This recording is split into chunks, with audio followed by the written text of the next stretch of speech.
Bonjour Marine Le Pen. Bonjour. Vous allez donner une conférence intitulée 1972-2012, quelle évolution pour le FN en France? Donc nous allons vous poser une première question concernant Sciences Po. Quelle est votre opinion sur la politique d'intégration positive pratiquée par les établissements de sciences politiques?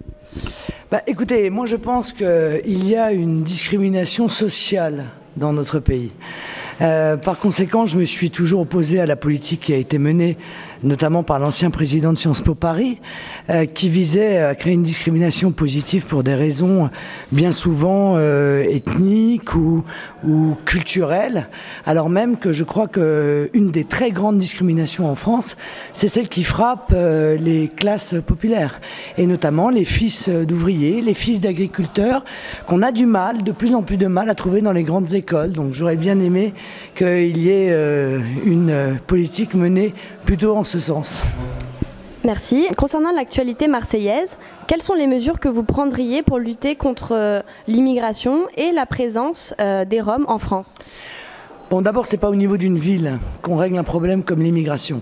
Pour régler le problème de l'immigration, qui frappe d'ailleurs tous les pays d'Europe, il faut d'abord avoir des frontières. Parce que quand on n'a pas de porte à son appartement, il est vrai qu'il est assez difficile d'empêcher les uns ou les autres de rentrer. Alors je crois que, déterminer qui doit entrer, qui peut se maintenir dans un pays, ça relève du droit des peuples. Et pour cela, il faudrait revenir sur Schengen. En revanche, je suis bien consciente que l'attractivité de notre territoire est telle que mettre des frontières ne suffirait pas. Je pense qu'il faut donc mettre en place une politique dissuasive d'immigration, c'est-à-dire faire comprendre, comme c'est le cas dans d'autres pays au monde, que ne peuvent venir que ceux qui subviennent à leurs propres besoins, parce que l'état de pauvreté de notre pays ne nous permet plus de prendre en charge des gens qui n'ont pas de travail, puisqu'il y a 5 millions de chômeurs. Concernant l'actualité économique, quel est votre positionnement sur l'adoption par le Parlement du traité budgétaire européen ? Je suis extrêmement critique à l'égard de ce traité. Je pense que ceux qui l'ont signé ont fait un acte de haute trahison, et j'en veux pour preuve les déclarations des socialistes lorsque c'était Nicolas Sarkozy qui prenait ce traité, qui n'ont pas eu de mots assez durs pour expliquer qu'il s'agissait là de transfert de souveraineté, de la condamnation à l'austérité sur le modèle grec, et qui pourtant l'ont fait signer à la virgule près. Ce qui veut dire que on ne peut pas compter sur la classe politique, pas plus aujourd'hui qu'en 2005, lorsque les Français ont rejeté la Constitution, qu'ils se sont vus imposer pourtant par le Congrès. Enfin, pouvez-vous nous expliquer les raisons de votre visite en janvier 2012 au parti d'extrême droite en Autriche, le Parti Liberté ? Le FPO est un des premiers partis autrichiens, il est à égalité avec les socialistes.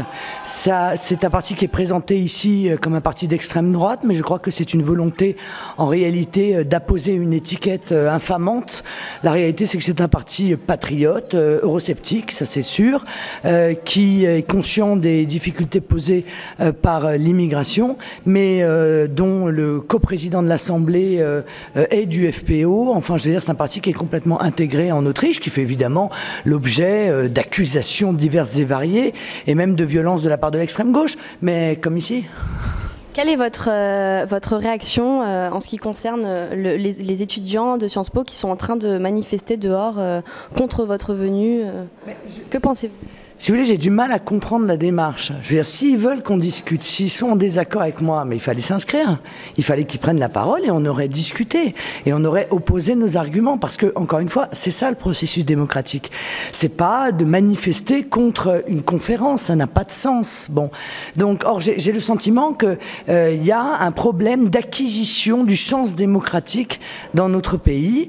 Et je regrette que ça passe par la jeunesse dont on peut imaginer quand même qu'elles soient plus aptes à la discussion que peut-être que leurs aînés.